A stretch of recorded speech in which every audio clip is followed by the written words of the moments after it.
ہم سے on line محو گفتگو ہوں گے سابق وزیر اعلیٰ پنجاب اور نون لیگ کے قائد محترم جناب شہباز شریف صاحب۔ السلام علیکم میاں صاحب۔ وعلیکم السلام جنید صاحب، میں آپ کا بہت مشکور ہوں کہ آپ گاہے بگاہے مجھے یہاں آ کے تو بات کرنے کا موقع دیتے ہیں، اور میں یہاں پہ یہ بتاتا چلوں کہ مجھے معلوم ہے کہ یہ گاہے بگاہے نہیں ہوتا، یہ گاہے گاہے ہوتا ہے، مگر آج جو بھی میرے منہ سے نکلے گا وہی ٹھیک ہوگا۔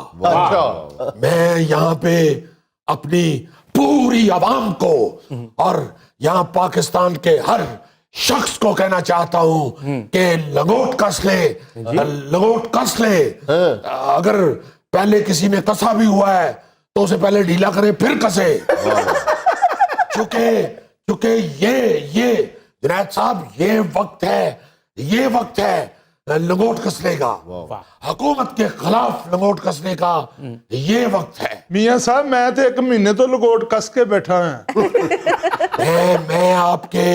میں آپ کے اس جملے پہ بالکل یقین نہیں کروں گا، کیونکہ آپ کا تو لنگوٹ نہیں، آپ کا تو لنگوٹا ہے، لنگوٹا، اور وہ آپ خود کس ہی نہیں سکتے۔ آپ کا لنگوٹا جب کسنا ہو خان ٹینٹ سروس سے بندے بلانے پڑتے ہیں۔ میں یہاں واضح کر دوں، اگر کسی نے بیفور ٹائم لنگوٹ کسا ہوا تھا تو وہ بھول جائے، اب کسے لنگوٹ، اب لنگوٹ کسے، حکومت کے خلاف اب لنگوٹ کسے۔ لیکن میاں صاحب میں نے تو اس وقت کا لنگوٹ کسا ہوا جب آپ نے کہا تھا کہ لنگوٹ کس لو، اب زرداری صاحب کو سڑکوں میں گھسیٹنے کا وقت آ گیا ہے۔ آپ بجا فرما رہے ہیں، میں نے کہا تھا کہ ہم زرداری صاحب کو گھسیٹیں گے، مگر وہ میری غلطی تھی۔ میں آپ کو پتہ ہے ذرا جوشیلا ہو جاتا ہوں۔ اصل میں مجھے 2-3 سیانے بندوں نے کہا تھا کہ میاں صاحب اس زرداری نو نہ گھسیٹنا، اینو چلیٹا پی جانی نے تے تہاڈے ذمہ لگ جانا جی۔ اے تے میاں صاحب تسی ایویں بہانا ہی لا رہے ہو، اسی تے ہن بھی لنگوٹ کس لینا، پھر تسی کہنا کہ سردی بڑی ہے پالو کپڑے، اسی گرمیاں نو تاریخ چلاواں گے۔ دیکھیں میں یہاں یہ واضح کر دوں غوری صاحب، میں نے یہ جو لنگوٹ کسنے کی میں نے اپیل کی ہے، آپ اس سے مستثنا ہیں، کیونکہ آپ نے لنگوٹ کس لیا تو آپ کسی جادو والی فلم کے جلاد لگنے شروع ہو جائیں گے۔ میاں صاحب غوری صاحب کو ویسے آپ نے استثناء دے دی ہے، یہ بیٹھا ہوا بیچارہ اس کے سائز کا لنگوٹ ہوتا ہی نہیں ہے، اس کے ساتھ جو بیٹھا ہوا ہے وہ میں آپ کو بتا دوں کہ آپ کہہ رہے تھے کہ یہ لنگوٹ نہیں کس سکتا، اس کے لنگوٹ کسنے کے لیے اب اسپیشل چائنا سے مشینیں آ گئی ہیں۔ جنید صاحب آپ تو ماشاءاللہ پڑھے لکھے آدمی ہیں، میں یہ محاورتاً کہہ رہا ہوں۔ اچھا، لنگوٹ کس لے، اب نیازی کے گریبان پکڑنے کا وقت آ گیا ہے، اب حکومت کے گریبانوں کو ہاتھ ڈالنے کا وقت آ گیا ہے، ہم ان کے گریبانوں کو ہاتھ ڈالیں گے۔ اگر کسی نے قمیض نہ بھی پہنی ہوئی تو ہم قمیض پہنا کے ہاتھ ڈالیں گے۔ میاں صاحب آج تو آپ چوتھے گیئر میں بھرپور جذباتی نظر آ رہے ہیں۔ جنید صاحب میں شروع سے ہی جذباتی ہوں، اگر آپ کو نہیں یقین تو آپ گرے ہوئے ڈائس اور ٹوٹے ہوئے مائکوں سے پوچھ لیں۔ میں ہمیشہ اپنی پیاری عوام کے لیے، میں غریب عوام کے لیے جذباتی ہوں، میں اب بھی غریب آدمی کے لیے جذباتی ہوں۔ کوئی خدا کا خوف نہیں ہے ان لوگوں کو۔ جنید صاحب غریب کو بجلی اور گیس ہوتے ہوئے بھی نہیں مل رہی، بیچاروں کو نوکریاں نہیں مل رہی، لوگ بھوکے بیچارے مر رہے ہیں۔ جنید صاحب میں ہمیشہ غریب کے لیے تڑپا ہوں اور اب بھی تڑپ رہا ہوں۔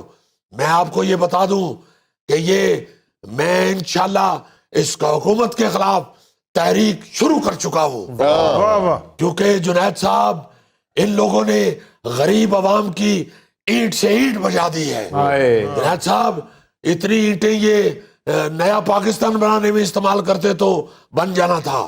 لیکن میاں صاحب کئی ترقیاتی پروگرام تو انہوں نے شروع کیے ہیں، ہم آئے روز دیکھتے ہیں۔ بالکل نہیں جنید صاحب، یہ ہمارے منصوبوں پہ تختیاں لگا رہے ہیں. اچھا ہاں ہر تختی جو ہے وہ اس منصوبے میں لگ رہی ہے جو میاں نواز شریف صاحب نے شروع کروایا ہوا ہے.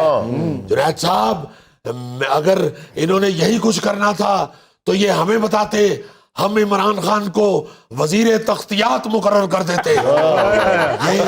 یہ ہماری تختیاں جو ہمارے ناموں سے لگنی تھی وہ یہ اپنے ناموں سے لگا رہے ہیں. میں نے 1-2 تختیاں دیکھی بھی ہیں, لکھا ہوا تھا میاں عمران خان شریف. یہ ہمارے منصوبوں میں اپنے منصوبے گھسیڑ رہے ہیں جنید صاحب, جو کہ انتہائی غیر فطری ہے. یہ بالکل ایسے ہی ہے کہ زلفی کے کھسے میں آپ کا گوگا اپنا پاؤں گھسیڑ رہا ہو. یہ جو لوگوں کو لمبی لمبی کہانیاں سنا کے کنٹینر پہ کھڑے ہو کے یہ جو آئے ہیں نیازی صاحب, جنید صاحب ان کو صرف تختیاں لگانے کے علاوہ کوئی کام نہیں ہے. مجھے تو یوں محسوس ہوتا ہے کہ یہ اسکول کے زمانے میں اپنے سارے کلاس فیلوز کی تختیاں بھی یہی پوچھتے رہے ہیں. بلکہ جتنا ان کو تختی لگانے کا شوق ہے, جتنی یہ تختی سے محبت کرتے ہیں, میں یقین سے کہتا ہوں کہ یہ چھوٹے ہوتے گاچی بھی کھاتے رہے ہیں. یہ تختیاں لگانے والوں نے دھڑم تختہ کر دیا ہے جنید صاحب. میاں صاحب عمران خان صاحب ایچیسن کے پڑھے ہوئے ہیں, وہاں پر کہاں پہ تختیاں لکھی جاتی تھیں؟ آپ کو کیا پتا ہے, آپ تو کوثر پرائمری اسکول سے پڑھی ہوئی ہیں. آپ کو کیا پتا ہے ایچیسن میں بھی پہلے تختی لکھی جاتی تھی. انگریز کوئی پاگل نہیں تھا جس نے یہ ایچیسن بنایا تھا. اس نے تختی شروع ہی انگریز نے کروائی تھی. یہ انگریز کی ایجاد ہے تختی. اچھا, یہ تو جب یہ تختیوں کا شوقین نیازی داخل ہوا ایچیسن میں, پھر گورے نے تختی پہ پابندی لگائی ہے. اس نے کہا اس نے کسی کی تختی نہیں چھوڑنی, ساری پکڑ پکڑ کے اس نے دیواروں پہ لگا دینی ہے. بند کرو اس تختی کو, بند کرو. باؤ جی ملتے ہیں, خوشی ہوئی ہے, میرے نالج کا اضافہ ہے. میاں صاحب نے دسیا کہ تختی نہیں انگریز دی آزاد ہے. میں سمجھتا تھا کہ صرف کرکٹ ہی آزاد ہے. اور انگریز تختی کو تھرونی کہتا تھا. تخت تھرون, تھرونی تختی. یہ جنید صاحب آپ کی بڑی مہربانی, آپ نے وضاحت کر دی ہے. ورنہ غوری صاحب میرا خیال ہے اسی خوشی میں زندگی گزار رہے تھے کہ کم از کم تختی تو کسی کالے کی ایجاد ہوگی. یہ نیا پاکستان بنانے والا صرف نئی تختیاں لگا رہا ہے جنید صاحب. یہ قائد اعظم کی بد دعا لگی ہے اس شخص کو, جنہوں نے 74 سال پہلے پاکستان بنایا تھا اور یہ ڈپٹی قائد اعظم بننا چاہ رہا تھا. میں نیا پاکستان بناؤں گا, اس نے تو پرانے کا بھی دھڑم تختہ کر دیا ہے. میاں صاحب آپ نئے پرانے کی بات چھوڑیں, آپ اپنی فکر کریں. آپ نے حکومت سے کہا تھا کہ میاں نواز شریف صاحب واپس آئیں گے, یہ آپ نے ضمانت دی تھی. اگر آپ وہ نہیں آئیں گے تو آپ پکڑے جائیں گے. یہ جنید صاحب, یہ کون صاحب یہ بات کر رہے ہیں؟ یہ تو فیل تھیلا صاحب ہیں جی. جنید صاحب بہت موٹا آدمی 6 مہینے ایک موڑے پہ بیٹھا رہے نا تو 6 مہینے بعد وہ موڑا یہ تھیلے جیسا ہو جاتا ہے. یہ کیا بات ہے؟ نیچے سے اس کے کانے کھلر جاتے ہیں اور موڑے کا قد چھوٹا ہو جاتا ہے. جنید صاحب آپ ویولائز نہیں کر رہے. اگر تانوں نہیں اندازہ ہو رہا تو کسی دن بہی پلوان دے کھاڑے جا کے بہی پلوان نو موڑے تے بیٹھا دیکھ لو.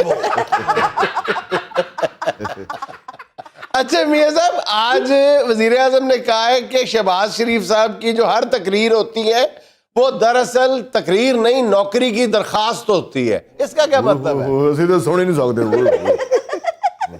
نہیں سنے, میں بھی آپ کو سناتا ہوں. وزیر اعظم صاحب کی بھی ہر تقریر نوکری بچانے کی درخواست ہوتی ہے. جنید صاحب ہمیں کسی کی نوکری نہیں کرنی, ہمیں صرف عوام کی نوکری کرنی ہے. ہم غریب کی نوکری کرتے ہیں. اللہ کے فضل سے ہم غریب کے خادم ہیں. میں نے تو اپنے آپ کو خادم اعلیٰ کہلوایا ہے. مجھے نوکری کی ضرورت نہیں, مجھے خدمت کی ضرورت ہے.